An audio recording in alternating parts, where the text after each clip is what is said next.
So I'm up here at the depot. Got my boy Bob right here. Say hi to the people. How you doing, everybody? All right, so Bob been doing this 11 years. same amount of time as me. We actually pretty much started around the same time.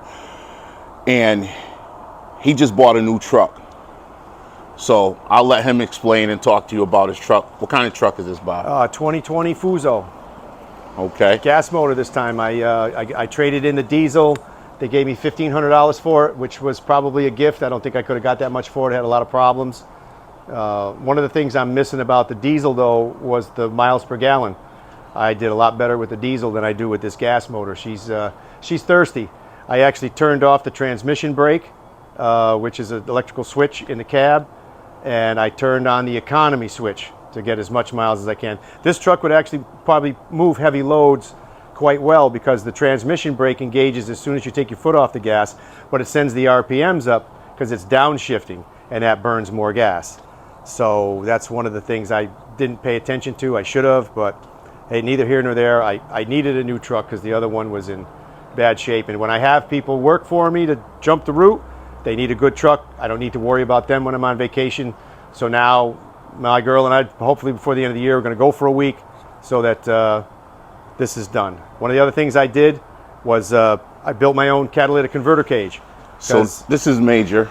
There's only 2 companies in the country that make them, and for some reason, this particular truck, they didn't make this size, the Fuso FE140. Now, I did this with galvanized shelving fence, railings that I had. I made corners and angles so you can't even put your hand in there. I bought the stretched metal piece 4x8 sheet for $168. I cut it all up, fabricated it all myself, measured it up, bolted it to the frame. So the catalytic converters are safe. You can't even pull them out of there if you cut them off. So if somebody does it out of spite, they still aren't going to be able to get them.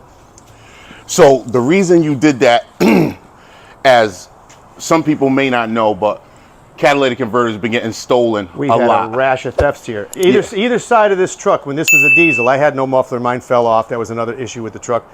The trucks on either side of me got hit for catalytic converters.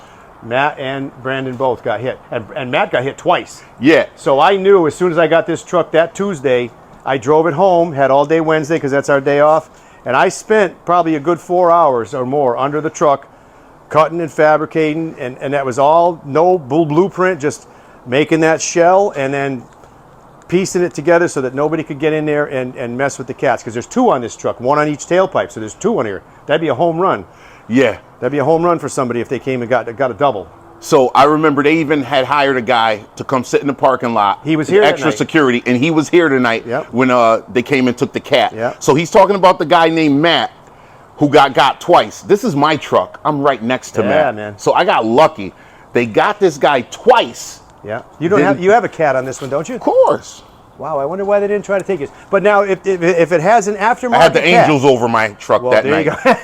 Because you're a good dude, that's why. They have the aftermarket catalytic converters. And I'm talking to the office people. They say they tell the company to take all of the regular ones off, put on the aftermarket cats. The guys get under there to saw them off. They see that. They don't touch it because they're not worth what the brand new ones are. This Japanese truck came over with all the brand new hardware on it. They actually take them off down at the Jakonski truck place and put them inside because they've been hit. Everybody's been hit. You hear it on the news all the time. Bus companies, everybody. So once you buy the truck, they'll put the cat on for you. They put it all back on.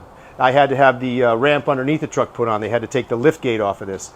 So the $1,500 I got for the truck paid for the $1,800 it took to put the ramp on. So $300 swing. Well, but I needed the ramp. The truck's a little bit higher. I wish I had paid attention to that because it makes it a little more of an angle getting out of the depot into the truck, but I got to take 1 tray off the stack now. So, and getting older, 1 less stack is a little bit lighter. It's easier to put it on the truck. And it's easier to take it off on the ramp. That's something new for me. I had that short, steep cheese grater ramp, and I was, getting them on and off of that. This long ramp, it was a little intimidating. You really get some speed up. You got to really stop the inertia coming down the ramp, One of the, I'm not bashing women here, but one of the girls that was running routes from the office when a person was breached or couldn't run the route, she lost the stack coming down the ramp because it outweighed her You got to be careful. It's got some weight. Well, to that's it. just probably a judgment call on her her Well, end. she That's let it go. all. Yeah, I you're don't blame supposed her. to let it go. I tell anyone, you'll twist your back, your knee, or you'll Just hurt let it go. yourself. Let it go. You can pick it up. In the wintertime, if you It's slide harder in the to pick snow, yourself up. That's right. and it's hard when it's frozen. I let one stack go in the winter all over the ice and snow. Had to pick it up. You know, you got to do what you got to do. It happens to everybody. You know. One of the things I'm also worried about is I see them under the truck, all the birds that fly around here. We try to tell the people at the depot that come to get the extra bread not to feed them because we don't want them here because in the winter they go under the hood of the cab and they sit on the engines, and when they go to fly away they do their business all over the engine. And that bird turd rots the metal. It really does. So this is a very nice truck. So I just want you, for people that are thinking about getting a route or they want to get into it, this truck, if you don't mind, can you tell them what you paid for it? With everything all told, it was almost 60. I think it was 54 when I started. There was a $5,000 off. Then there's the conveyance fees, the tax, the registration that they did for me, so I didn't have to go to motor vehicle. There was a little extra charge there. So I put down 20, and I think I'm financing 39 something, a little bit. I'm not exactly sure. I haven't looked at the paper. I haven't even got my first payment yet, my first bill. 7.9%. Because I have reasonably decent credit, which isn't bad for a commercial loan. Right. Commercial money is tough. My home line of credit on my house is 8.5%. So when I got this for 7.9, I figured that's pretty good. Because my line of credit on the house was variable. That was at 2.5% at one time. That's how I paid for the other truck. I took that loan away from Bimbo Bakeries because they were 9 and 13 or whatever those two loans that they had was. It was very expensive. And when they bite you every week, a big portion of it goes to interest, not the principal. So I took that same amount of money, $2,000 a month, and put it on my equity loan at 2.5 versus 13. Now you see the principal moving. The finances are better for you. You pay it a little faster. It's all top heavy with interest in the beginning, just like a house. Same thing. You know, you want to pay it down as best you can. Even one extra full payment a year will shave your mortgage down to 17, 19 years instead of 30. Just one payment. So it's the same with a truck. If I pay this to term, I saw the term of a little over $8,000 if I finance that $39,000 for the, I don't even know how many years it was, seven years maybe, but I'll pay $8,000, and I don't plan on paying $8,000. I'm gonna pay that down. You got a plan. I got a plan. Just like you did with the other loan. That's right. But the home equity loan isn't there, so I do have some reserves. So I might pay. You know, the payment's going to be $800 a month. I might just throw $1,000 at it every month, so that's $200 a year. That'd be my extra payment. That'll be $1,200 extra a year, so I can shave that 7 down to 5 or 4. You know, there you go. I'm not paying $8,000 in interest. I got you. Not paying $8,000 in interest. So there you go. There she is. Thank you. One battery now because I got a gas job instead of a diesel. I might throw another one in there because when it gets cold, it's hard to start.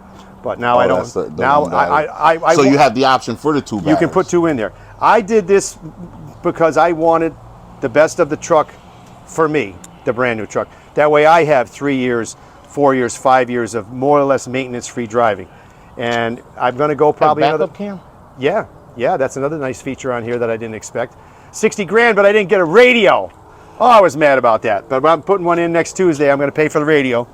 And the backup camera is nice now because when you back up to that dock, it's in meters, I believe, because it's Japanese. And I can back right up to the dock. I got my little plate in the back that I can put out to go in the truck ramp instead of pulling out the big ramp, and it works mint.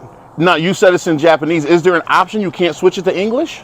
No, I mean it's in meters, not yards. I'm sorry, meters, but not yards. It's just 1, 2, and 3. I thought it was feet, but then I realized it's a lot longer. So it's not 12 feet. It's a meter is what, 39.37 inches, something like that, instead of 36 like a yard. So it's a long yard each time but I can get it down to that 1 yard mark. It's got the blue line. I put it right on the white of the door as I'm backing up to the dock, and it's perfect because my dock is, my ramp is 4 feet long, and if I get within 3 feet, I got a foot of overhang. It's perfect. I used to paint lines in the parking lot where I would put the center of the wheel so I knew where I was with the other truck. But now I don't have to do that. Those little things are what you 2020, I had an 07. A 2020, now I got a backup camera. We're leaping into the 21st century here. You're moving on up in the world. Yeah, man. Okay, you're a modern bread man. I deserve a new truck after doing this for 11 years. I I want that carefree driving for a while. You buy a truck that's 3-4 years old, now you got to take and consider you're going to be fixing it for the next couple of years as things go wrong. Right. I got a minimum of 2 years of maintenance-free driving right here, and that's big, you know. That's very big. Being under the truck for that catalytic converter cage is probably one of the last things I'm going to do for a while, except for greasing it. You know, I do my own greasing, I'll do my own oil changes, but as far as the regular hard maintenance, you don't have any. I don't have any. It's good now. It's all good. I appreciate you. Yeah, I appreciate you too, man. Thank you so much. All right. Stay blessed and keep stacking.